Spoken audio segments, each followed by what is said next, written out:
There's something about arriving in a familiar place that feels different the second time around. The streets, the scent of the ocean, the hum of a city that once felt new, now welcoming us back like an old friend. The last time we were here, we were just passing through. But something about this region stayed with us. The endless coastline, the way the bridges light up at night, the warmth of the people. This time, we are here to experience it fully. Welcome to our Central Vietnam series. Over the next few days, we'll be seeing it all. From the vibrant energy of Da Nang to the lantern-lit streets of Hoi An and the imperial majesty of Hue. This is not just another trip. This is a return to a place that already feels like home.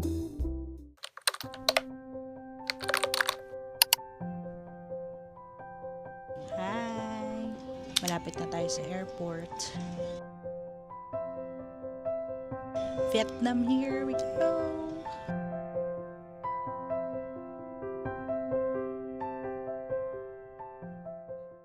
Dito na tayo ngayon sa airport. Kalabas na tayo ng immigration. Nakakain na rin tayo ng dinner. So ngayon, naghihintay na lang tayo ng flight natin. Oh, say hi! Ma!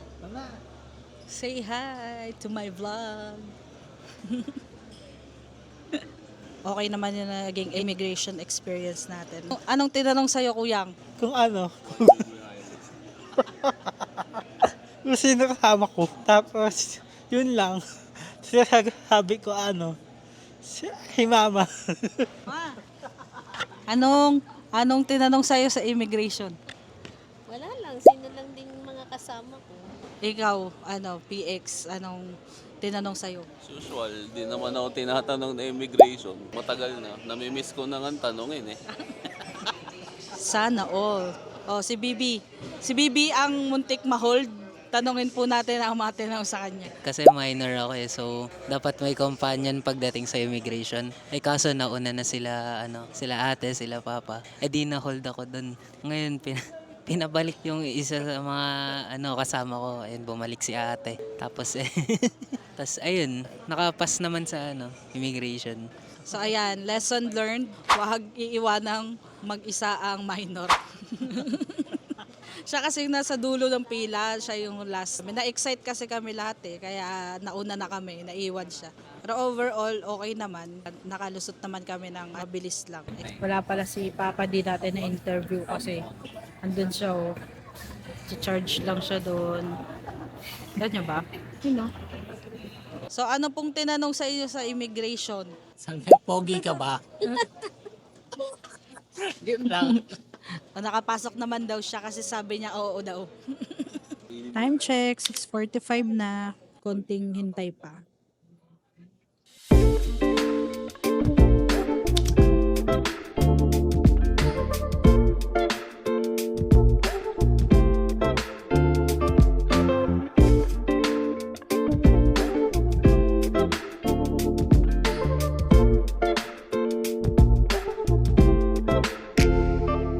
So it's already 7:50 p.m. See you in about 2 hours.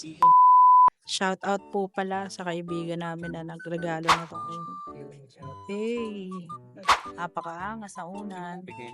Sino Joe? Ba't ako wala? Saan naman? Dapat suotin mo na yung mic mo. Para naririnig ka. Narinig naman. Patay na Kung ilaw. naririnig nyo ako, hit nyo yung like button, pati subscribe. Patay na yung ilaw. Matutulog na tayo. See you, Dana. Bye-bye.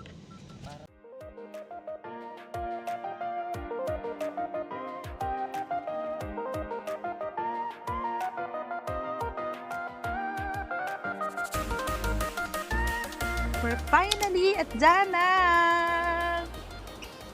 Yay! So, nakalabas na kami ng arrivals and the first agenda namin ay mag-withdraw ng konting cash. 10 milyon. Wow. Withdraw muna kami ng cash and Ang only available ATMs here are Seabank. the following. Seabank, BIDV, and HSBC. So, ayan na. Nakapag-withdraw na kami. Pero hindi namin dinamihan kasi mas malaki yung service fee sa airport kumpara sa ibang lugar. At 3 lang din ang available ATMs. So, bukas na try na lang namin mag-withdraw sa city center. On the other note, flex ko lang aming Grab. O, sino ka dyan? Very nice. Parang mga stars. Shout out po. So, wala naman kaming ibang ginawa para i-activate or baguhin yung settings ng Grab. So, automatic na nag-up. Pamasahe ay nasa 95 kay kuyang na app. Pero sa amin, 98 ang lumabas. Di ko alam kung ba't magkaiba. Meron ding discount code na automatic na apply.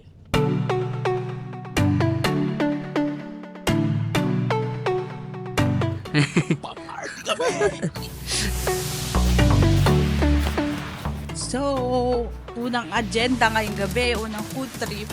Malapit lang pala sa aming hotel ang isa sa mga Bib Gourmand na Michelin restaurant dito sa Danang called Benny 2.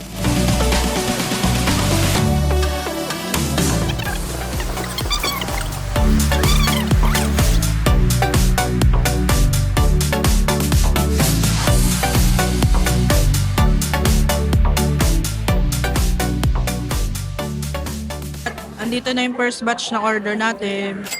Tofu. Na may, ano nga ito, ma'am? Dahon na ito, ma'am? Mayana daw, sabi ni mama. May tanim daw siya niyan. Tapos parang yung bagoong nila. Yan, ang sarap. Yung ginagawa ko, binabalot ko siya. Yan. Sarap, tinry ko eh. Tapos sausaw mo dito. Tapos, ayun natin.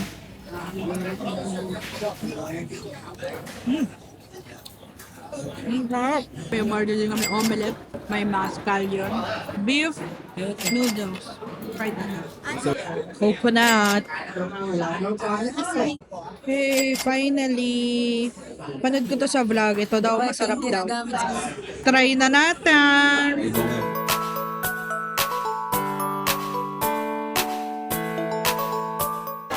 Sarap.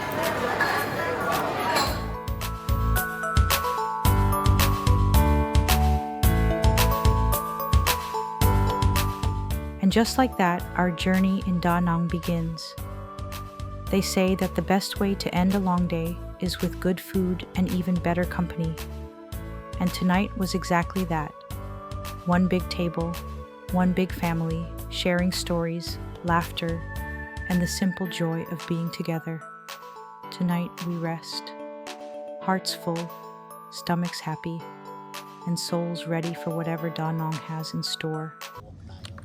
1, 2, 3. Good morning, Danang! Yun. So, nasa grab car na kami papunta sa Sontra, Manila. Siya yung parang Santorini na cafe dito sa Danang. Be-breakfast muna kami. Tapos mamaya pupunta kami sa Lady Buddha.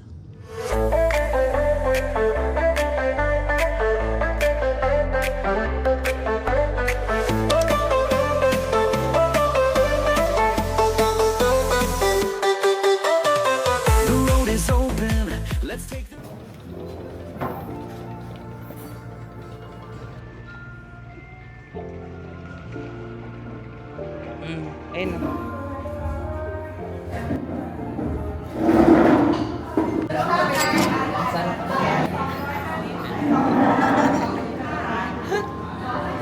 Anong lasa? Sarap. Sarap.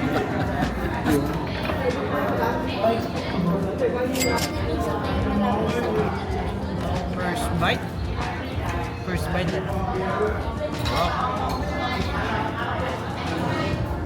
First banh mi here in Danang. Alam niyo yung best part sa pagkain ng banh mi dito sa Santa Marina. This one. Yay!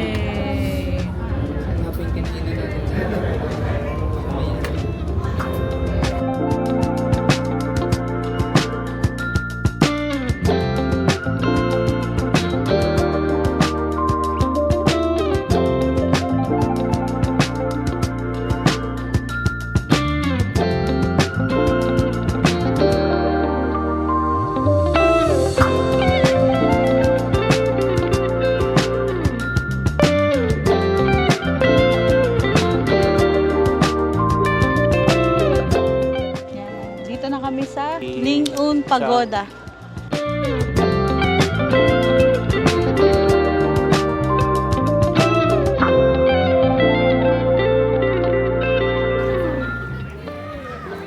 Dito kami sa Lady Buddha. Yeah. Siya. Walang entrance dito. Wala ring exit. exit. Joke lang. Abot siya ng Grab, so madaling-madali lang makapunta. So from Danang City Center to this pagoda, mga nasa 30, 15 to 15. 20 minutes lang.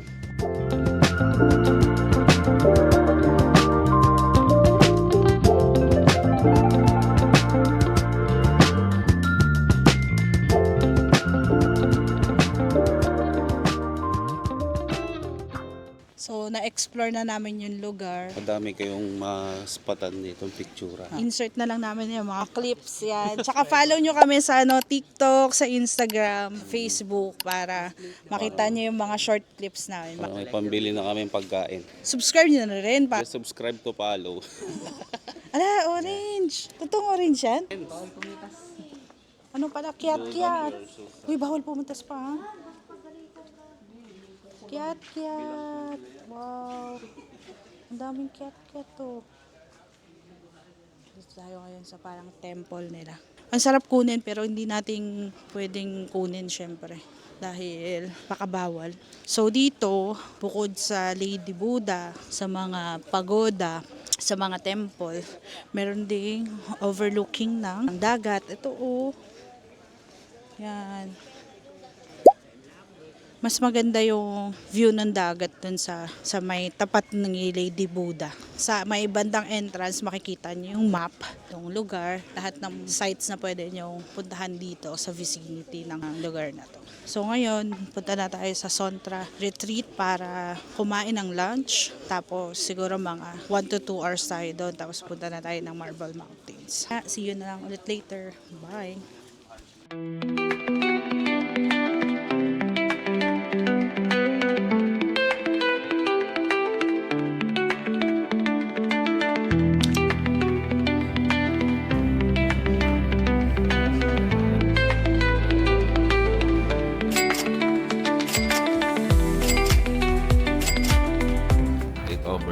Bakit?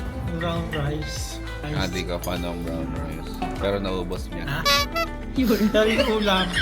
Masarap naman. Kung white rice, perfect sana. How's your food? Good. 9.1. Very nice.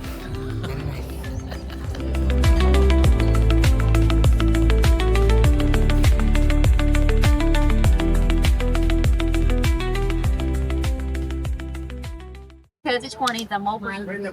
And the mulberry leaf is the food of the silkworm. You can touch how it's feel. Very strong. This chubby. And do you want to eat? Look.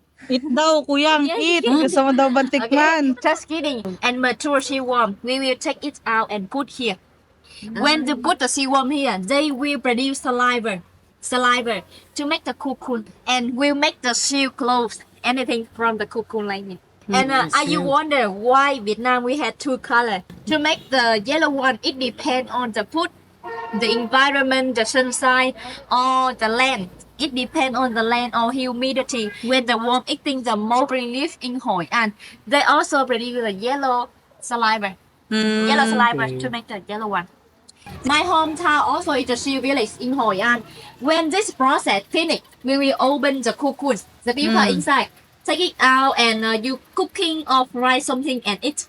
And also have lots of benefit from the people. It can make your skin better. And you can touch here. The seed red very strong. When we put the yellow cocoon, we will make the yellow one. When you put the white, we also make the white color like here.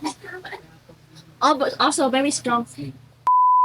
So hanggang dun na lang muna yung video natin dun sa Silk Village kasi bawal na yung pagre-record tsaka pagkuha ng photos pagpasok dun mismo sa building. Pero basically, ang ginawa lang namin, pumunta kami sa isang private showroom tapos in-explain lang nila yung mga available products nila. Tsaka syempre paano mo malalaman if legit na silk yung product. Syempre at the end nung demo nila, inaalok nila yung products nila sa amin. Option nyo naman naman yon kung gusto nyong bumili talaga or hindi. Pero kami, nagpabudol kami.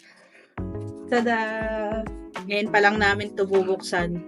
Simula nung inuwi namin. Ito siya.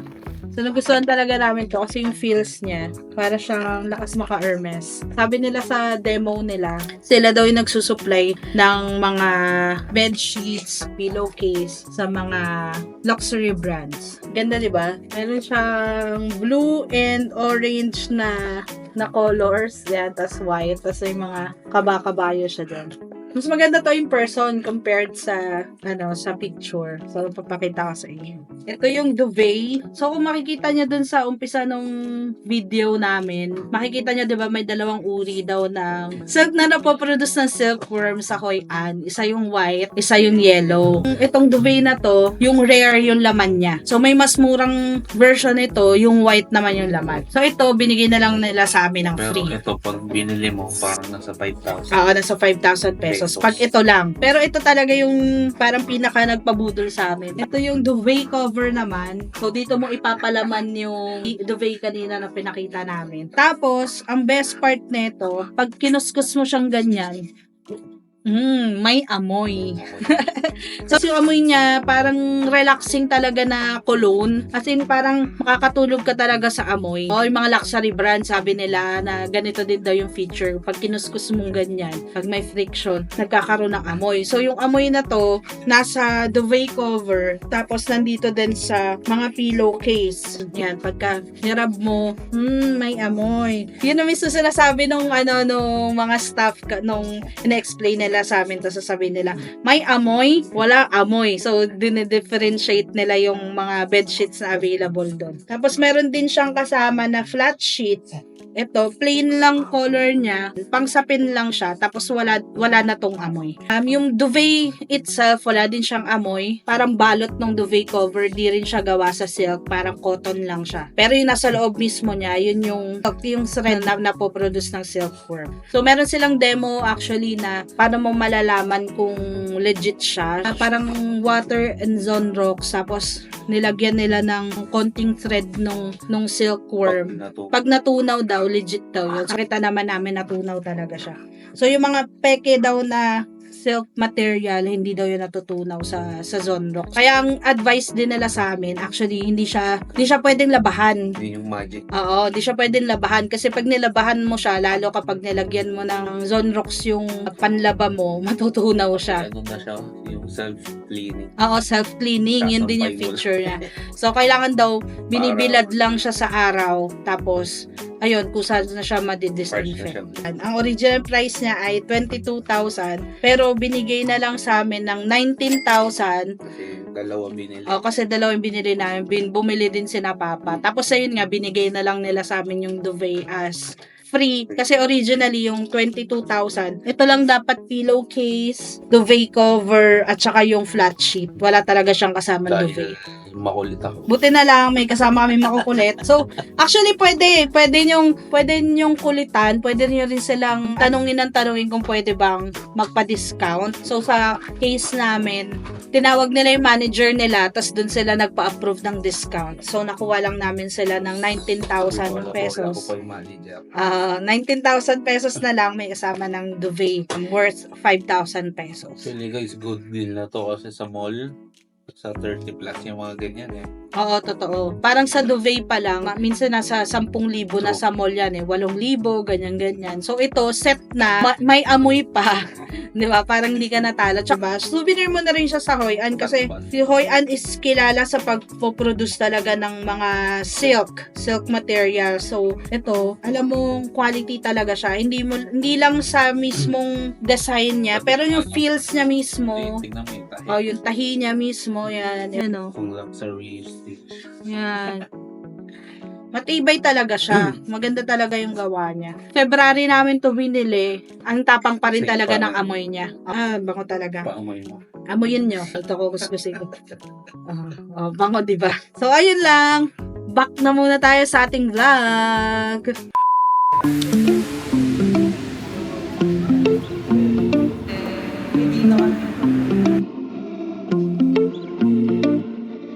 kakagaling lang namin sa Silk Village. Ngayon, nandito na kami sa Marble Mountain. Tada!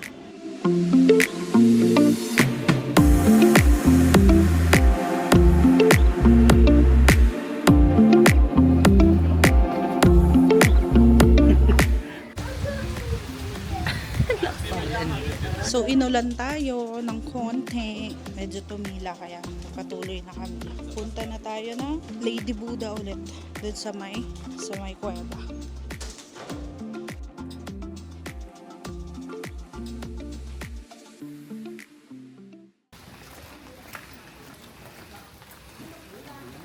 Uy, lumakas lalo. Ay, mo, hindi ko.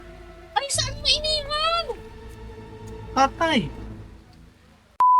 Ayan, commercial muna ulit kasi wala kami masyadong videos dun sa Marble Mountains kasi gaya nga nung nakita niyo sa video, medyo napurnada talaga yung trip namin doon kasi nawalan si Papa ng cellphone. So backgrounder lang, umuulan that time, tapos at the same time si Papa, sinusumpong din siya ng acid reflux. Si Papa kasi sinusumpong siya ng acid reflux niya kapag umaakyat siya ng mga matataas na lugar, kagaya na sa Marble Mountains, diba, puro stairs yun na paakyat. So uminto muna kami sa parang isang part na may silong, tsaka may upuan.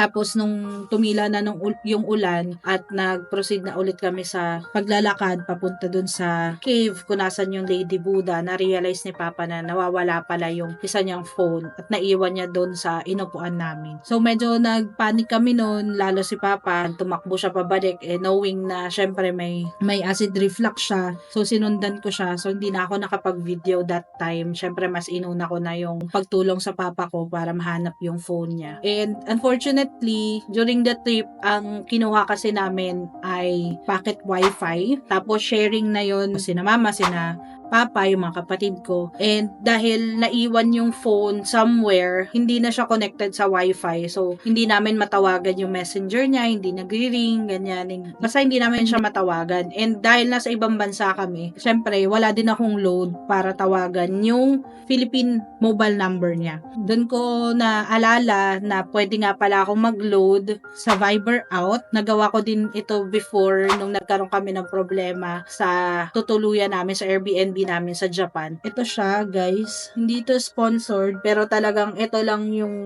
ginagamit ko. Parang ang nangyayari is Wi-Fi to mobile numbers. Nag-subscribe ako dun sa per month nila. Pwede ka naman mag-unsubscribe anytime. Pero worth 519 pesos siya. Meron ka ng 120 minutes na worth of calls for any mobile and landline number. So may mga ibang plans pa silang available kung kailangan nyo ng mas maraming minutes, ganyan. Pero ako, dahil emergency lang naman yun, feeling ko sapat na yung 120 minutes. So doon lang ako nag-subscribe.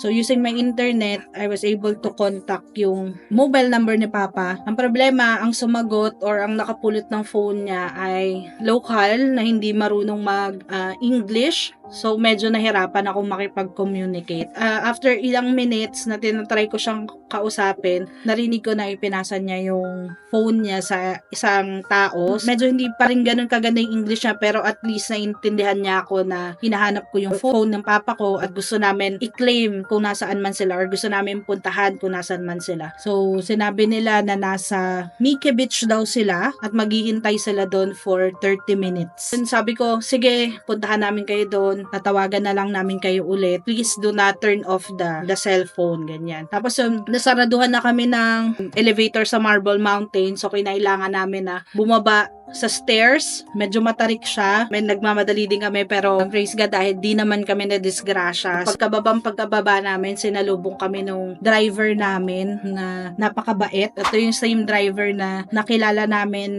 doon sa Sontra Marina. So sinamahan niya na kami the entire day. Sobrang naging helpful niya talaga. Actually, siya din yung kinuha namin for the other days na nag-tour kami sa Danang at saka sa Hoi An na wala pa kaming driver. So sobrang bait ni kuya, tinawagan kasi ulit namin yung phone ni Papa, pinakausap namin sa kanya. Long story short, na claim namin yung phone ni Papa. Ayun, buti na lang, napakabait talaga ng mga local sa Vietnam. Very honest, at saka very helpful talaga. Kaya pagka-receive din namin ng phone, binigyan actually namin ng tip din yung nakapulot. Syempre binigyan din namin yun ng tip yung driver namin na naging sobrang helpful din sa amin sa pagki-claim ng phone. After that, syempre parang hapon na din yon, pasarado na yung Marble Mountains, hindi na talaga kami nakabalik. So nag-request na lang kami dun sa driver namin kung pwede niya kaming dalhin sa local restaurant na marerecommend niya na nagsaserve ng pho. At eto na yun.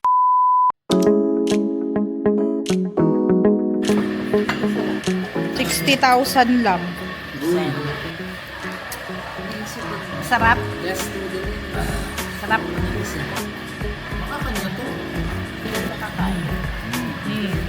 Sarap. Sarap. This place was such an amazing discovery. Minsan talaga, mas masarap nakikinig sa mga locals. Their pho completely awakened our taste buds. Sobrang sarap, comforting, and rich in flavor. So we couldn't stop craving for more. Kaya tuloy-tuloy na ang food trip namin. Next stop, Sontra Night Market for even more local eats. Nasa 700. Pagtanong namin.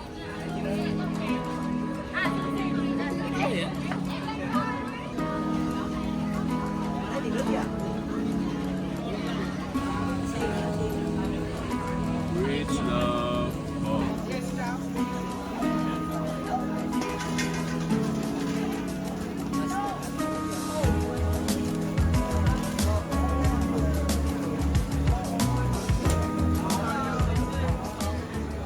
Our first day in Da Nang ended just right, surrounded by family and the flavors of the sea.